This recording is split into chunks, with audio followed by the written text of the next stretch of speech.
Yes, Sabarimala സ്വർണ്ണ കവർച്ചയിൽ സോണിയയുടെ പങ്ക് എന്തെന്ന മുഖ്യമന്ത്രി പിണറായി വിജയൻ. പോറ്റിയെ ആദ്യം വീട്ടിൽ കയറ്റിയതാരെന്നും ചോദ്യം. പോറ്റിയും സോണിയയുമായുള്ള ചിത്രത്തിൽ അടൂർ പ്രകാശും ആന്റണി വന്നത് എങ്ങനെയെന്നും ഇതിന് മറുപടി പറയേണ്ട ധാർമ്മികത കോൺഗ്രസിനുണ്ടെന്നും മുഖ്യമന്ത്രി വാർത്താ സമ്മേളനത്തിൽ പറഞ്ഞു. അതാണല്ലോ ഞാൻ പറഞ്ഞത്. അതിനെന്തുകൊണ്ട് വിശദീകരണം നൽകുന്നില്ല എന്നാണ് ഞാൻ നേരത്തെ പറഞ്ഞത്. ആ വിശദീകരണമാണല്ലോ അവർ നൽകേണ്ടത്. ആ നൽകാനുള്ള ബാധ്യത ഒരു പാർട്ടി എന്ന നിലക്ക് അവർക്കുണ്ടല്ലോ. ഇത് ഏതെങ്കിലും ഒരാൾ യാദൃശ്ചികമായി എത്തിപ്പെടുകയല്ലോ. ഇവിടെ ഇത്തരമൊരു കേസിൽ പ്രധാന പ്രതിസ്ഥാനത്തിരിക്കുന്ന രണ്ട് വ്യക്തികൾ, ഒരാൾ ആരോപിക്കുന്ന രീതിയിലാണെങ്കിൽ കട്ടയാൾ, അതാണല്ലോ ഒരാൾ. മറ്റൊരാൾ ആ കളവ് മുതൽ വാങ്ങിയാണ്.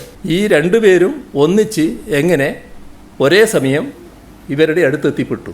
അതിൻ്റെ കൂടെ അടൂർ പ്രകാശും ആൻ്റണിയും നിൽക്കുന്നു. എങ്ങനെയാണ് രണ്ടുപേരും ഒന്നിച്ചെത്തിയത്? അതിലൊരാൾ പറയുന്നു, ഞാൻ മുൻകൈ എടുത്തല്ല, എന്നെ പോറ്റി വിളിച്ചിട്ടാണ്. പോറ്റി കയറുന്നിടത്തെല്ലാം ചെല്ലേണ്ട ആളാണോ അദ്ദേഹം? പോറ്റി വിളിച്ചാൽ പോകേണ്ട ബാധ്യതയാണോ അദ്ദേഹത്തിനുള്ളത്?